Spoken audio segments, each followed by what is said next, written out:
प्रधानमंत्री फसल बीमा अर्थराशि मिल नथिबा प्रतिवाद रे जिलापाल निकट में अभियोग कले हिताधिकारी। जाजपुर जिला बिंचारपुर तहसिल अंतर्गत फतेहपुर कपिला अंचल चाषी मैंने 2023 मसीह सरकार घोषित प्रधानमंत्री फसल बीमा योजना रे ऑफलाइन आवेदन करथिले। सबु पंचायत रे भू बंदोबस्त न होई मध्य 2019 और 21 मसीह चाषी मैंने बीमा क्षतिपूरण राशि पाइथिले। एही अंचलर चाषी निज संबल रे अर्थ विनियोग करी एथर रुआ पोता कार्य सारिलेणी, किंतु एपर्यंत बीमा कंपनी पक्षरु अहेतुक विलंब और उदासीनता जोगु चाषी मैंने एपर्यंत प्रधानमंत्री फसल बीमा अर्थराशि पाई पारले नाही। एथिपाई जिलापाल दृष्टि देबाकू दाबी होईछि। मो ना वीरभद्र सामल घर शिशिरणा 2023 मसीह आमे चाषी प्रधानमंत्री फसल बीमा योजना रे आवेदन करिथिलु। बीमा कंपनी आम ठारू ब्लॉक कार्यालय रे आवेदन पत्र संग्रह करथिले। सेति मध्यरु केतंकर पंजीकृत होइचली मेसेज आसिला, केतंकर मेसेज आसी नाही।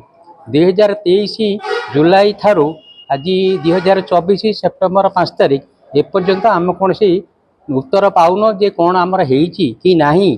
चाषींकर ठीक समय अनुदान टी देइथिले चाषी तार रुआ बेउषण भल मंद काम विनियोग कर पारता। तेणु आम जिला ऑफिस ब्लॉक ऑफिस यही भाव में विभिन्न स्थान खाली अनुसंधान करी समय पैसा अपव्यय करी आज जिलापाल महोदय निकट में निवेदन करने आसलु। सुदेव सामल आम 23 मसीह बिंजारपुर ब्लॉक सब पॉइंट करूँ इन्शुरांस प्रधानमंत्री बीमा योजना तार कार्यक्रम कौन है आम एपर्त टिक पाऊना। ता छड़ा एवं तो गरीब चाषी सब जी जहाँ रुआपोता कम सारे से एपर्त तार किसी कम भी पाइले ना। आम जो अणबंदोबस्त एरिया होता किंतु ता पूर्व 21 मसीह किसी पैसा भी आम पाइलु। तापर आउ कि कौन आमको जनाऊना।